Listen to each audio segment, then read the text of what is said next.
नमस्कार दोस्तों, स्वागत है आपका अपने चैनल ज्योति ज्योत में। मैं आशा करती हूँ भगवान श्री कृष्ण की कृपा आप पर सदा सर्वदा बनी रहे, आप सभी स्वस्थ रहें। श्रोताओं, इसी मंगल कामना के साथ आज की वीडियो हम प्रारंभ करते हैं। आज आप सुनेंगे माघ मास महात्म्य के अध्याय की आगे की कथा। परंतु इससे पहले आप सुनिए एक बहुत ही सुंदर कथा जो भगवान की एक भक्त की कथा है। आशा करती हूँ कि यह कथा सुनने के बाद आप कमेंट बॉक्स में अपनी राय जरूर देंगे कि आपको यह कथा कैसी लगी। आज आप सुनने वाले हैं जनाबाई जी की कहानी, जिनका जन्म गोदावरी तट पर गंगा खेड़ नामक एक गांव में हुआ था। बचपन में ही इनकी मां का निधन हो गया था। उनके पिता उन्हें भगवान विठल के दर्शन के लिए पंढरपुर लाए और वहीं उनकी भी मृत्यु हो गई। जनाबाई जी के हृदय में भगवत प्रेरणा से यह बात आई कि कोई भक्त अगर उन पर कृपा कर दे तो उन्हें भगवान का साक्षात्कार हो जाएगा। इसीलिए जनाबाई जी ने 8 वर्ष की आयु में नामदेव जी महाराज के यहाँ सेवा करना स्वीकार कर लिया। नामदेव जी निरंतर भजन परायण थे और निरंतर भगवान के नाम में डूबे रहते थे। नामदेव जी जैसे महात्मा के यहाँ सेवा मिल जाना मतलब स्वयं भगवान की सेवा से भी बड़ी सेवा मिल जाना था। जनाबाई जी के हृदय में एक ही बात थी कि वे नामदेव जी को प्रसन्न कर ले। जनाबाई जी अब नामदेव जी के पूरे परिवार की तन्मयता पूर्वक सेवा करने लगी।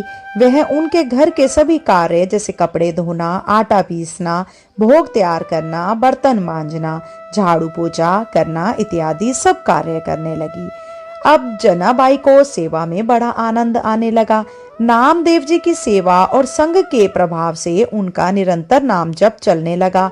जो नामदेव जी जप और कीर्तन करते थे वही जनाबाई जी की भी कीर्तन और नाम स्मरण करने लगी। नाम स्मरण करते करते कभी जब वह पोछा लगा रही होती तो एकदम से उनके हाथ रुक जाते और अश्रु चलने लगते और प्रभु के लिए विकलता प्रकट होने लगी। श्री जनाबाई जी की भाव दशाएं आने लगी और उनके हृदय में भगवान विठल के प्रति प्रबल आसक्ति होने लगी। जब कभी सेवा के बाद कुछ समय मिलता तो वो मंदिर में जाती और ठाकुर जी को देखती रहती।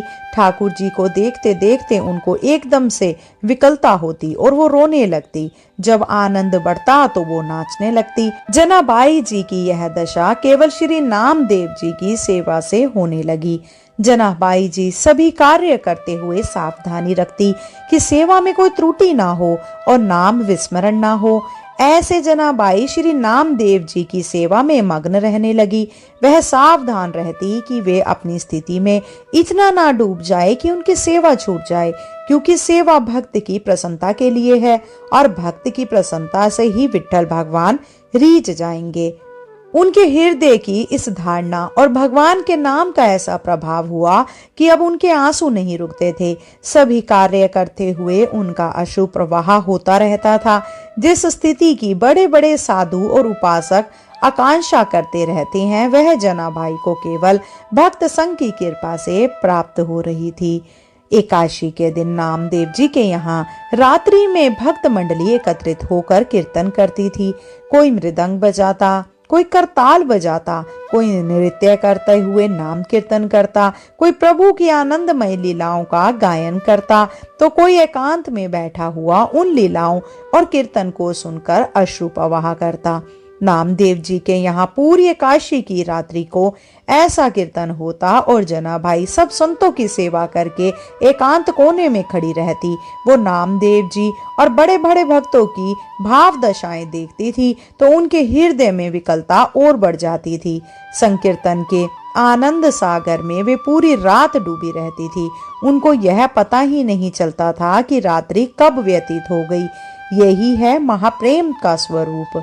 प्रातःकाल होते ही भक्त मंडली चली जाती और जनाबाई भगवत प्रेम की मादकता में बावरी हुई ठाकुर जी की प्रसन्नता के लिए श्री नामदेव जी की सेवा में मग्न रहने लगी। अब एक दिन एकादशी की रात्रि में जनाबाई भाव में ऐसी डूबी हुई थी कि सुबह हो गई और उनकी सेवा बाकी रह गई। घबराते हुए उन्होंने सोचा कि पहले वस्त्र धो ले। जब वह चंद्रभागा नदी के पास पहुंची तो उनके मन में बहुत सी चिंताएं एक साथ आने लगी। वह सोच रही थी कि अभी तो बर्तन धोने हैं और ठाकुर जी की सेवा के लिए पानी भी भरने जाना है। आज तो बहुत देर हो गई, कैसे मैं सब सेवाएं पूरी कर पाऊंगी।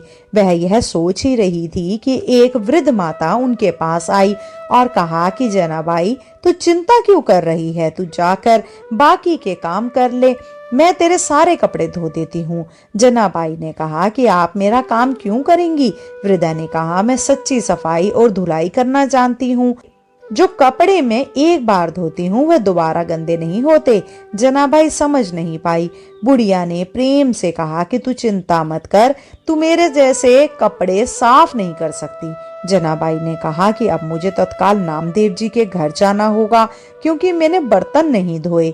वो यह कहकर और कपड़े वही नदी के किनारे छोड़कर चली गई। जनाबाई बर्तन धोकर और जल भर कर वापस आई तो उन्होंने देखा कि उन माता ने सब कपड़े धोकर सुखा दिए थे।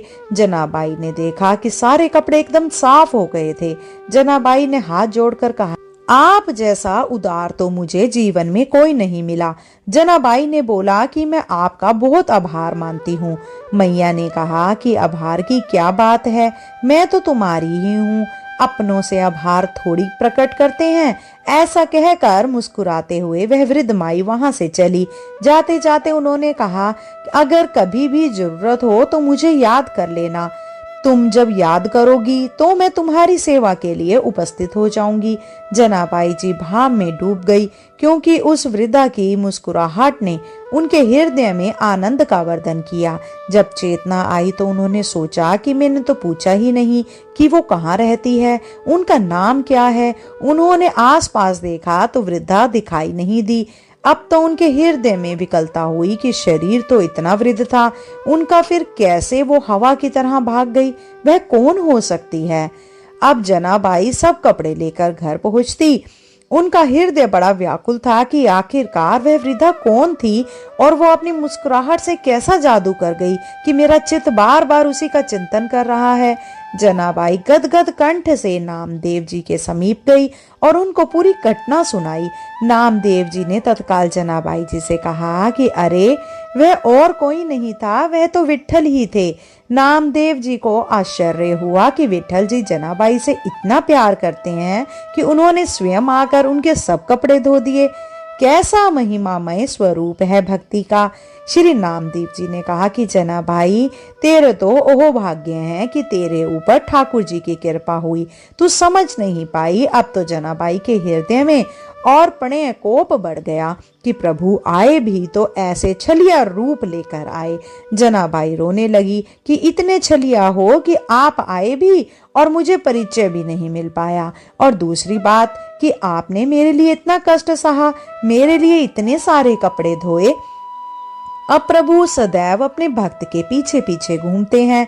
परम स्वतंत्र ईश्वर को अगर कोई बांध सकता है तो वह है केवल उनके भक्त। एक बार जनाबाई जी प्रेम में मग्न होकर झाड़ू लगा रही थी और उन्होंने कूड़े का ढेर लगाया। जब वह कूड़ा भरने के लिए आई तो उन्होंने देखा कि टोकरी के लिए हुए प्रभु खुद कूड़ा भर रहे थे। अब तो बुढ़िया के रूप में नहीं आते थे, अब वह साक्षात विट्ठल के रूप में आते थे। चक्की में आटा पीसते हुए जनाबाई कभी कभी पद गाते हुए बहाव में डूब जाती और इस वजह से चक्की रुक जाती। सेवा में कहीं देर ना हो जाए इसीलिए ठाकुर जी खुद आकर चक्की पीसने लगते। प्रभु जनाबाई का अभंग सुनते रहते और जनाबाई जी प्रेम में मग्न रहती। जनाबाई जी घर में जब झाड़ू लगाती तो कचरा स्वयं विट्ठल भगवान उठाते। वह टोकरी को सिर पर रखकर जनाबाई जी के पीछे पीछे डोलते। भक्ति की कैसी अद्भुत महिमा है। भक्त की भक्ति में प्रभु अधीन हो जाते हैं।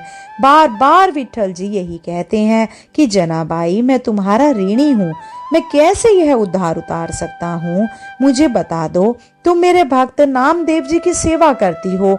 जनाबाई अगर ओखली में धान कूटती तो प्रभु सामने आकर खड़े हो जाते और मुस्कुराते रहते। यह सब भक्त नामदेव जी की कृपा से हुआ। वे कहती हैं कि जब मैं नामदेव जी की दासी बनी, जब उनकी सेवा की, तो मैंने पाया कि दूसरा कोई और है ही नहीं, एकमात्र मेरे विट्ठल ही चराचर जगत में व्याप्त हैं। वो सदैव मेरे संयोग में है, मेरी सेवा में मेरे समीप हैं। यह सब मैं नामदेव जी की दास्ता से जान पाई। प्रभु मेरे पीछे पीछे डोल रहे हैं। यह सिर्फ नामदेव जी की दास्ता के कारण ही हुआ है। अब एक दिन भगवान विट्ठल का बहुत महंगा आभूषण चोरी हो गया। जनाबाई जी की सेवा करने के लिए मंदिर जाती थी। उनको संदेह हो गया कि जनाबाई जी ने ही वो आभूषण चोरी किया होगा। यह बात फैल गई। जनाबाई को लोग कलंकित करने लगे कि यह बहुत बड़ी भक्त बनती है, लेकिन देखो इसने ठाकुर जी का आभूषण चुरा लिया। जनाबाई जी को सभा में बुलाया गया और पूछा गया कि तुमने वो हार चुराया है क्या? जनाबाई ने कहा कि मेरे प्राण धन श्री विट्ठल भगवान हैं, मैं उनका हार क्यों चुराऊंगी? वह खुद मेरे हैं, मुझे हार चुराने की क्या जरूरत है? भक्त की भावनाओं को तो कोई भक्त ही समझ सकता है। जनाबाई जी ने शपथ खाकर कहा कि मैंने यह रत्न का आभूषण नहीं चुराया है। किसी ने जनाबाई की बात पर विश्वास नहीं किया। राजा ने जनाबाई को सूली की सजा दे दी। सूली पर चढ़ाने के लिए जनाबाई को हाथ बांधकर चंद्रभागा नदी के तट पर ले जाया गया। जनाबाई जी के हृदय में आया कि बहुत बढ़िया, जैसी विट्ठल जी की इच्छा। वह बस विट्ठल विट्ठल जपने लगी। जैसे जैसे वो विट्ठल बोलती, वैसे वैसे सूली पिघलती जाती। ऐसा होते होते पूरी सूली पिघल गई। सब आश्चर्यचकित हो गए। राज सैनिकों ने जनाबाई को प्रणाम किया और उनसे क्षमा मांगी। यह लीला दो प्रभाव दिखाने के लिए हुई। पहली, जनाबाई जी को कोई भय नहीं था, क्योंकि वह सोच रही थी कि सूली की सजा मेरे प्रियतम का विधान है और मेरे प्रियतम के मिलन के लिए अब ये शरीर छूटने वाला है, तो कोई भय नहीं। और दूसरी बात ये कि एक भक्त कितनी महिमा से युक्त होता है, इसे प्रभु दिखाते हैं कि उनके भक्त को प्रकृति का कोई भी प्रहार विचलित नहीं कर सकता, नष्ट नहीं कर सकता। एक बार कबीर जी महाराज श्री नामदेव जी को दर्शन करने जा रहे थे। उन्होंने देखा कि कुछ शोरगुल हो रहा है, तो किसी से पूछा कि क्या हो रहा है। उन्होंने बताया कि जनाबाई जी किसी स्त्री से लड़ रही हैं। कबीरदास ने पूछा कि जनाबाई कौन है, जो उन्हें बताया गया कि वह नामदेव जी की सेवा में रहती हैं। वे नजदीक गए तो पता लगा कि लड़ाई गोबर के कंडों पर हो रही है। उनके मन में विचार आया कि एक भक्त कंडों के लिए कैसे लड़ सकता है। वह ऐसे ही आनंद मग्न होकर उनका झगड़ा सुनने लगे। वह दूसरी स्त्री कह रही थी, कंडा मेरा है। जनाबाई ने कहा, नहीं, मेरा कंडा है। उस स्त्री ने जनाबाई से पूछा कि तेरे कंडे की पहचान क्या है? जनाबाई जी ने बोला कि कान में लगा के सुनो, मेरा कंडा बोल रहा है विट्ठल विट्ठल। यह आश्चर्य की बात है। जड़ वस्तु से नाम गूंजने लगा। जब सामने वाली स्त्री ने भी सहमति दी कि कंडे से विट्ठल विट्ठल सुनाई दे रहा है, तो कबीरदास जी को भी लगा कि देखा जाए कि यह बात कितनी सच है। कबीरदास जी ने बड़े कंडे को कान पर लगाया तो विट्ठल विट्ठल सुनाई दिया। उन्होंने जनाबाई जी के चरणों में प्रणाम किया। कबीरदास जी ने सोचा कि कितने महान हैं नामदेव जी कि उनकी सेवा में रहने वाली दासी के भी ऐसे महान परमाणु हैं कि जिस चीज को उन्होंने छू लिया वो विट्ठल विट्ठल बोलने लगी। जनाबाई जी की नामदेव जी से ऐसी तन्मय हो गई कि जब नामदेव जी ने समाधि ली तो ठीक उसी दिन कीर्तन करते हुए जनाबाई भी विट्ठल भगवान में विलीन हो गई। बोलिए श्री विट्ठल भगवान की जय। श्रोताओं, अब आप देखिए, जो भक्त के चरणों का आश्रय लेता है उनके सारे विकार नष्ट करके प्रभु उसे भगवद अनुराग में रंग देते हैं। इस प्रसंग से हमें सीखने को मिलता है कि किसी भक्त की सेवकाई से प्रभु कितने प्रसन्न होते हैं और भक्तों के प्रति श्रद्धा रखने से भगवत प्राप्ति कितनी सरल हो जाती है। मैं आशा करती हूँ श्रोताओं कि मेरे द्वारा सुनाई गई इस कहानी का आपने आनंद लिया होगा। चलिए श्रोताओं, अब हम आरंभ करते हैं माघ मास माहात्म्य के अगले अध्याय की कथा। यमदूत कहने लगा कि कोई प्रसंगवश भी एकादशी के व्रत को करता है वह दुखों को प्राप्त नहीं होता। मास की दोनों एकादशी भगवान पद्म नाम के दिन हैं। जब तक मनुष्य इन दिनों में व्रत नहीं करता, उनके शरीर में पाप बने रहते हैं। हजारों अश्वमेघ, सैकड़ों वाजपेयी यज्ञ एकादशी व्रत की 16वीं कला के बराबर भी नहीं है। एकादशी के दिन व्रत करने से 11 इंद्रियों से किए सब पाप नष्ट हो जाते हैं। गंगा, गया, काशी, पुष्कर, कुरुक्षेत्र, यमुना, चंद्रभागा कोई भी एकादशी के तुल्य नहीं है। इस दिन व्रत करके मनुष्य अनायास ही वैकुंठ लोक को प्राप्त करता है। एकादशी को व्रत और रात्रि जागरण करने से माता पिता और स्त्री के कुल की 10-10 पीढ़ियां उद्धार पाती हैं और वह पीताम्बरधारी होकर भगवान के निकट रहते हैं। बाल, युवा और वृद्ध सब तथा पापी भी व्रत करने में नरक में नहीं जाते। यमदूत कहता है कि हे वेश्या, मैं सूक्ष्म में तुमसे नरक से बचने का धर्म कहता हूँ। मन, कर्म और वचन से प्राणी मात्र का द्रोह ना करना, इंद्रियों को वश में रखना, दान देना, भगवान की सेवा करना, नियम पूर्वक वर्णाश्रम धर्म का पालन करना, इन कर्मों के करने से मनुष्य नरक से बच रहता है और स्वर्ग प्राप्त करने की इच्छा से मनुष्य गरीब भी हो तो भी जूता, छतरी, अन्न, धन, जल कुछ न कुछ दान देता रहे। दान देने वाला मनुष्य कभी यम की यातना को नहीं भोगता तथा दीर्घायु और धनी होता है। बहुत कहने से ही क्या अधर्म से ही मनुष्य बुरी गति को प्राप्त होता है। मनुष्य सदैव धर्म के कार्यों से ही स्वर्ग प्राप्त कर सकता है। इसीलिए बाल्यावस्था से ही धर्म के कार्यों का अभ्यास करना चाहिए। बोलिए श्री कृष्ण भगवान की जय, ठाकुर महाराज की जय। श्रोताओं, यह अध्याय यहीं समाप्त होता है। आज की वीडियो में इतना ही। मैं आशा करती हूँ कि मेरे द्वारा सुनाया गया यह महात्म्य आपने आनंद पूर्वक सुना होगा। अगर आपको वीडियो पसंद आई हो तो कृपया करके वीडियो को लाइक और शेयर करें। अगर आप चैनल पे नए हैं तो कृपया करके चैनल को सब्सक्राइब अवश्य करें।